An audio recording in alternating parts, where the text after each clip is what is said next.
Scrappy Peeps, Suzanna here today to share with you this two-page layout. This is a layout based on a sketch by Allison Davis over at Scrapbook Generation, and that is the sketch. I couldn't show you the sketch closer because it's copyrighted, it's not my property, and this is part of a class, and we actually have paid for these sketches.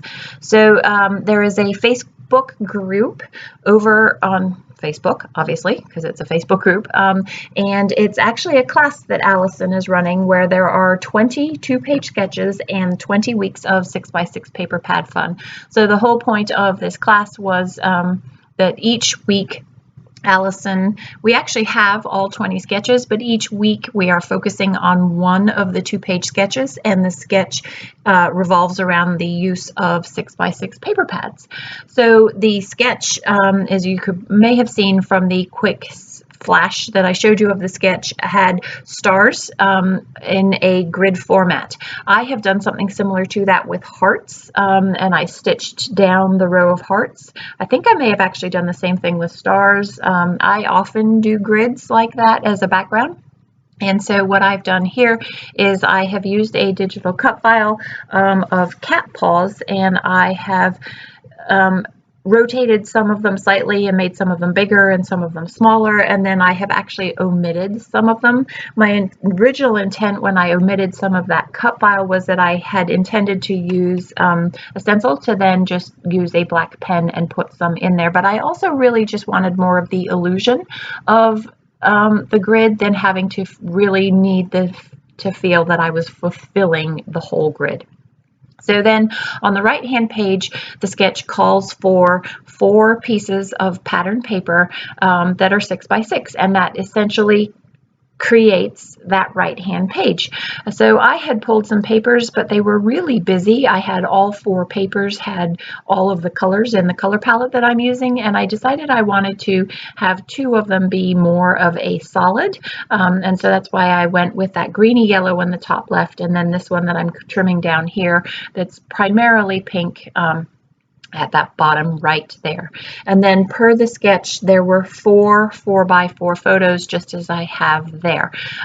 These pictures were actually taken using my iPhone on the portrait setting, and I think it was called high-low or something. And I really liked the way that as a black and white cat, it just erased the background and made our cat Belle stand out.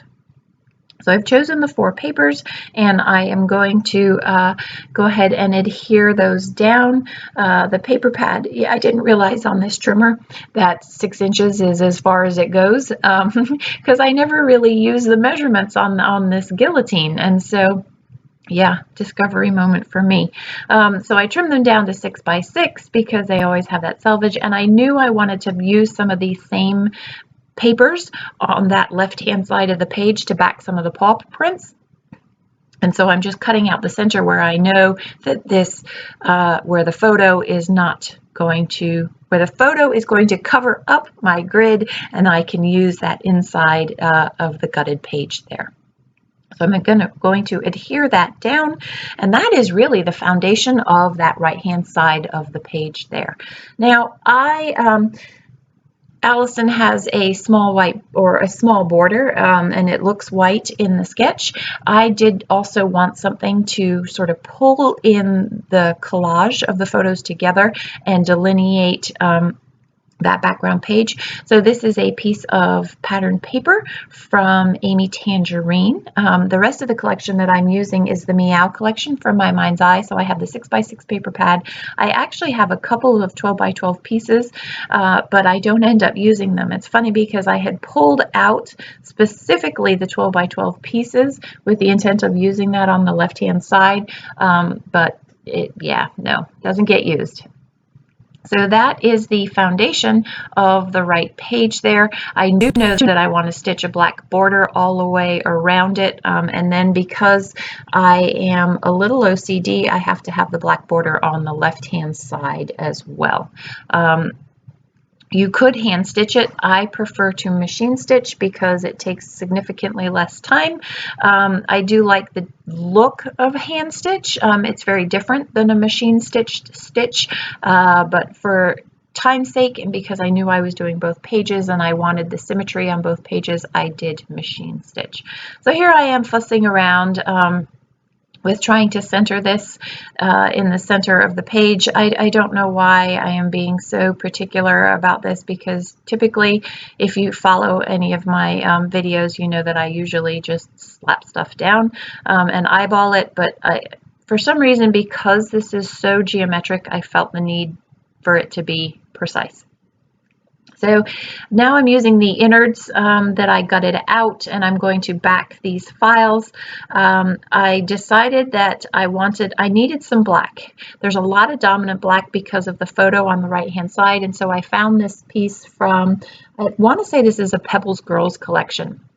And I cut out the meow and an extra paw, knowing that I was going to use the paw with that solid black somewhere else. And it's actually got gold foil crosses through it. And so it's really more of a very subtle design. And I needed that black to go across both pages for the continuity to tie everything together. So in the sketch, Allison has a star on the right hand side of the page as well, and so that ties the two pages together. So I also wanted a paw on the right hand page as well. I'm going to gut this because it's just a thin border to frame that I wanted. Because I have framed out the right hand page, I feel that I also need to frame out the left hand page. So while the pages look different, there are elements that draw the page together, and that is the paw really, and then the use of pattern paper on the left-hand side that ties it into the right-hand side there. So now what I have to do is I have to back these paw prints and then work on the title, as well as find some decorative elements that will integrate the left-hand page into the right-hand page other than just that paw print. So this title is Love You, Meow, and Fur, F-U-R, instead of F-O-R, ever. So I got the meow and the title from a digital cut file, but I actually only ended up using the meow with the wording of the title. And I'm going to play with that title on my own by using stamps. I wanted that meow to stand out, and the title, the font was continuous in the digital cut file, and I like my titles to have different fonts in them and different colors in them. So by stamping, I was able to do that. So I spent an awful lot of time trying to find papers to back this. I really had intended to use the 6x6 paper pad because, as you can see, I have the whole 6x6 paper pad there, but I really liked different colors behind it, and so I ended up digging into my stash. So I'm going to pull out that gray there, that gray grid, and then the sort of peachy pink behind it, that color right there. Those are from my stash. The rest is really, and the gray that I use with the hearts is also from my stash. They're actually just scrap pieces. The funny thing I've discovered lately, when I dig through my scrap pieces, I'm looking for something very specific, but I end up pulling colors that match. And so I have two other layouts planned in my head just based on my scraps there. So it's kind of fun to revisit your scraps and revisit layouts there. So one of the things that I am struggling with here is I want to pull that yellowy green from the right hand side over to the left hand side, and I managed to do that with the two paws, but I don't want too much repetition in the paws. I want them to be different, and the difficulty with using up this 6x6 paper pad is that a lot of the pattern papers are very busy, and they don't fill the paw prints very well, I learned, which is why I ended up going to my stash. So in doing this layout with the cat paw prints, I learned the difference between a dog paw print and a cat's paw print. So a cat's paw print, the actual paw, not the fingers, you have two bumps in the top of the paw and then three bumps at the bottom. And then in a dog's paw print, you actually see the nails and you don't in a cat. So just FYI. So these little asterisks, I don't know how you plural an asterisks. They are fussy cut from one of the 6x6 patterned papers. I have used this pad before for pictures of Belly Girl, and I had also fussy cut them previously, and that's I'm using them again and again to add color to the page. So that black piece I like because it pulls a little bit more black to the page, which I feel like I need for a little bit more balance in weight. And that I also used with this same collection in a previous layout. And you know, honestly, for the life of me, I'm not sure what the layout is. I know it was about her because why else would I use cat paper? So while I was digging around for that black cat paper, I also happened to find a couple of other embellishments from Amy Tangerine and Studio Calico, and I am distracted by these things. I really like that hot pink house, and I feel like it served a purpose by sort of the cat makes the house a home for us, but it's very hot pink. And it is a very different pink from the pinks that I have used, and so I am going to end up pulling that off.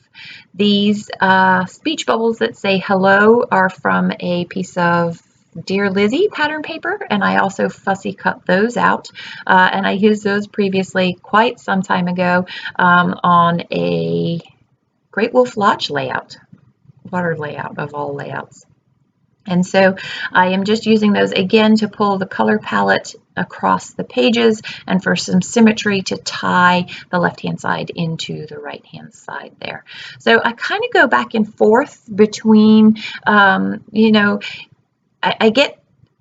I try to work on consistency from one thing to the next, and so you'll see that I didn't ever fully like just back out the paws and then move on to the next thing. I didn't complete that task. It's sort of an ongoing task in my process, and the reason it is an ongoing task is because of how I want to distribute the weight and where I pull the weight from across both elements of the page.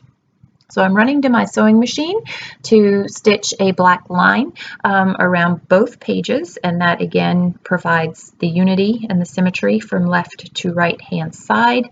And then now I am going to finish embellishing and then work on that title there. So that is the other paw there. I use the leftover of my cut files to be the map for how I'm going to adhere them down. I am going to fussy cut out another one of these asterisks. So you can see I have 3 here. I've got a black, the greeny yellow, and the gray, and I am going to use a pink one so that there are actually 4 that end up on the page instead of 3. So I have 3 different stamp sets, 2 from Ellie Studio and 1 from Feed Your Craft, and I'm going to end up using the Feed Your Craft font. The Ellie Studio one was very boxy. The other looked very much like the font that I had, and I wanted something a little bit different, and so that's why I go with this one from Feed Your Craft. So I've pulled 2 ink pads that I think are going to work. The mustard yellow Distress Oxide is yellow, and this yellow is actually very much more green than it is yellow, and I didn't realize that until I pulled out the ink pad. And then there is that pink, which off the top of my head, I cannot remember the color because I end up ditching it. So one of the mistakes that I made here when I'm trying out these ink pads is I am stamping on the photo paper instead of cardstock. And so it's giving me a very different color than what the color is going to appear to look like when I actually stamp it on the white cardstock. So I have to switch my trial paper, and I'm going to go with this pink fresh ink, and I off the top of my head cannot remember the color, but if you want to know, just ask in the description box down below and I will let you know. But it's from Pink Fresh, and I'm going to stamp Love and You because I couldn't make the whole word Y-O-U fit. I used just the U. And then you're just going to see me stamp forever, but I will finish the title out by using some Evilicious letter stickers from way back when I designed for Cocoa Daisy. So that is going to complete out the title. And again, this is not an original title. This is just the rest of the digital cut file that I have decided to stamp instead of use as the file there.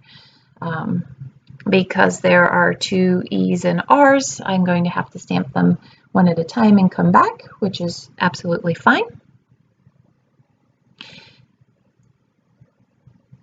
And I want that to read all the way across. So in the sketch, there is actually a space between the stars. There's 3 rows of stars in the top of the sketch and then a row of stars at the bottom. And in that space is that long, big title there. So I was consistent with the sketch for that. I was also consistent with the sketch with the 4x4 photos.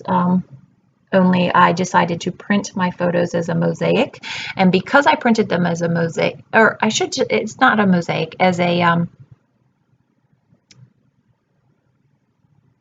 what's the word that I want?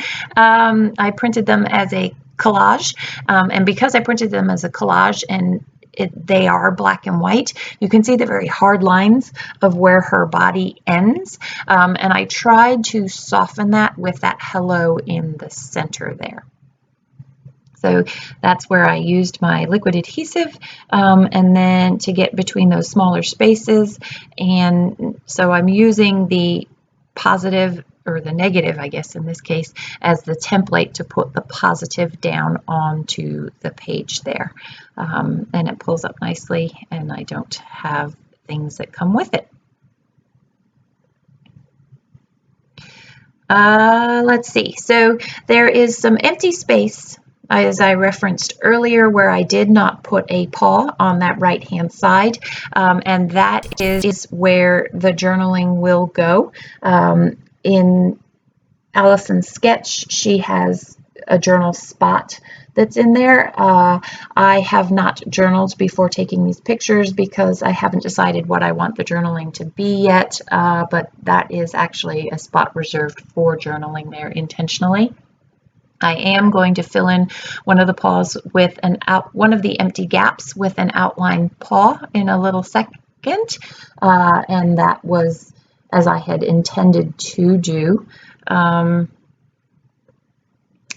I'll show you that. But what happens is my pen slips, and so I make a mistake. And it really bothered me, and I went back and forth for a long time as to how I was going to negotiate that. So here we go. I'm going to take my pen and outline it, and you'll see when I pull it up that the pen slips. And so, yeah, there was no way of covering it. The other thing that really bothered me about that is the paw is not centered between the big black paw and the pink paw on the right-hand side. So I'm going to fight with that for a while. I toyed with the idea of cutting out another paw and overlapping it so you could see the black, kind of like a shadow.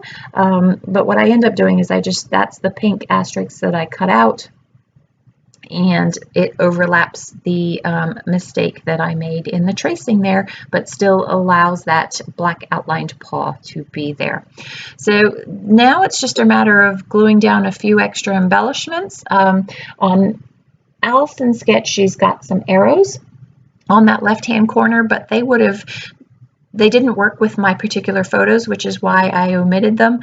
And that, my friends, is my layout. So here's the left-hand page, and then the right-hand page, and then some close-ups. Thanks for stopping in today. I have another 2-page layout coming up soon for Ellie's Studio, so be sure to check back if you're a 2-page